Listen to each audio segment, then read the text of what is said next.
Evangelho segundo escreveu São Lucas, capítulo 18, a partir do versículo 9. A alguns que confiavam em sua própria justiça e desprezavam os outros, Jesus contou esta parábola. 2 homens subiram ao templo para orar. Um era fariseu e o outro publicano. O fariseu, em pé, orava no íntimo: Deus, eu te agradeço porque não sou como os outros homens, ladrões, corruptos, adúlteros, nem mesmo como este publicano. Jejuo 2 vezes por semana e dou o dízimo de tudo quanto ganho. Mas o publicano ficou à distância, ele nem ousava olhar para o céu, mas batendo no peito dizia: Deus, tem misericórdia de mim, que sou pecador. Eu lhes digo que este homem, e não o outro, foi para sua casa justificado diante de Deus. Eu quero hoje meditar sobre a vaidade nossa de cada dia. E me faz lembrar de uma palestra do professor Leandro Carnal, que é professor, historiador, conferencista e também escritor.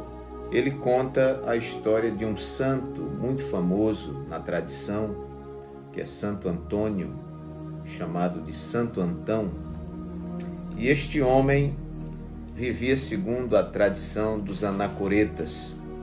Era um grupo de pessoas que ficava nos desertos, nas cavernas, orando e jejuando, vivendo parecido com João Batista, recluso, isolado em cavernas, se alimentando muitas vezes de mel, de gafanhoto, de coisas muito simples. E este homem chamado Santo Antão, que viveu até os 105 anos, segundo o professor Leandro Carnal, o diabo propôs de tentá-lo durante toda a sua vida. E quando Satanás já tinha tentado Santo Antão há 8 décadas, 80 anos, o diabo olhou para Santo Antão e disse para ele que desistia de tentá-lo, porque já tinha tentado ele muitas vezes e Santo Antão não caía na tentação.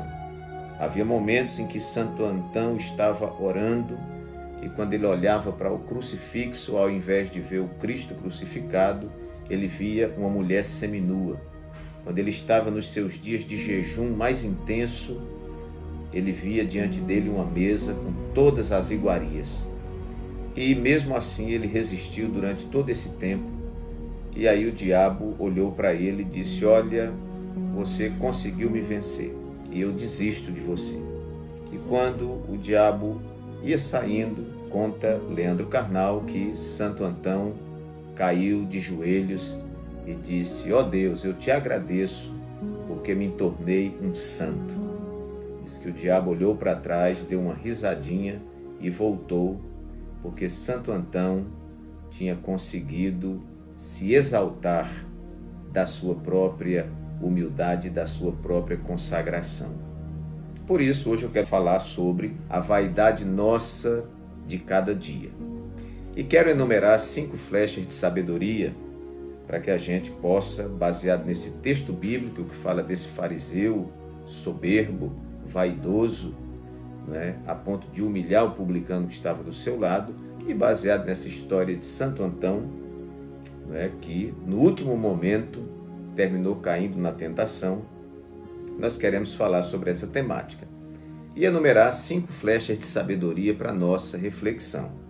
A primeira flecha é: de todas as armas que Satanás possui, a vaidade é a sua predileta. Então, Satanás possui muitas armas. Armas de perseguição, armas de afronta, armas de humilhação, armas de todos os tipos. O que não falta no seu arsenal são armas para tentar cada pessoa segundo a sua porta fraca e segundo o seu caráter. E muitas vezes essas armas de Satanás não conseguem derrubar o homem, mas a sua arma mais eficaz, a sua arma predileta é a vaidade. Dentre todas as armas que ele possui, para tentar o homem e destruir o homem, porque sua missão é matar, roubar e destruir.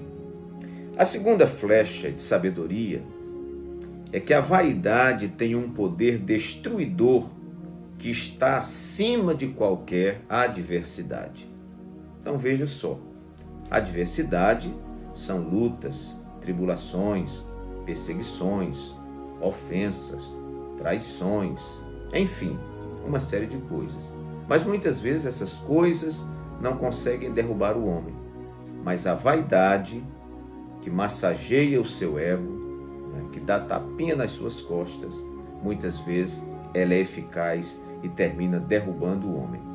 Então a vaidade faz cócegas ao nosso ego, infla o nosso eu e, mais que afronta, humilhação, somos suscetíveis à queda pelo orgulho e pela vaidade.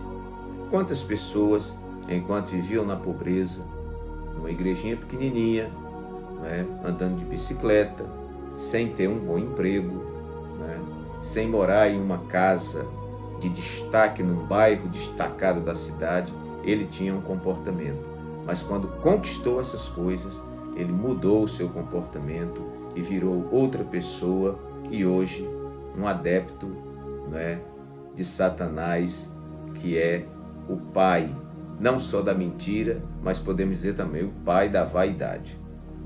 Terceira flecha de sabedoria: a vaidade anda de mãos dadas com o orgulho e a soberba. Ela não estaciona em si mesma, mas dinamiza outros pecados. Não é estéril em si mesma, mas ela gera filhos e filhas. Então, há muitos pecados que derivam da vaidade. E um deles é o orgulho, a soberba, a prepotência e outros males que muitas vezes prejudicam aqueles que estão ao nosso lado, em detrimento, ou para que nos enalteça, ou nos enaltece em detrimento daqueles que ao nosso lado estão sendo humilhados. Quarta flecha de sabedoria: a vaidade sempre prega o que não vive, sempre promete o que não cumpre, sempre compra e não paga, ela sempre ilude os outros e o dono dela. A vaidade, o orgulho são uma fraude que nos conduzirá ao vazio. Quinta e última flecha de sabedoria: a essência da vaidade é a transitoriedade, a temporalidade, a brevidade de sua existência. Solidez, constância, perseverança, durabilidade lhe são palavras desconhecidas. Então, não obstante a vaidade pregar algo muito bom para o homem, e o homem está muito satisfeito nesta sua posição de vaidade, mas a gente sabe, e pelo livro de Eclesiastes a gente reafirma esta verdade, de que a vaidade é passageira, a vaidade é uma ilusão, a vaidade é transitória e ela se acaba como um conto ligeiro, se acaba como uma nuvem que passa. Meus queridos, se a vaidade então tem essas características tão maléficas, e que nos parece às vezes algo bom, que nós possamos fugir dela para que não vivamos a vaidade nossa de cada dia. Que Deus nos abençoe, que o Espírito Santo fale mais alto ao seu coração.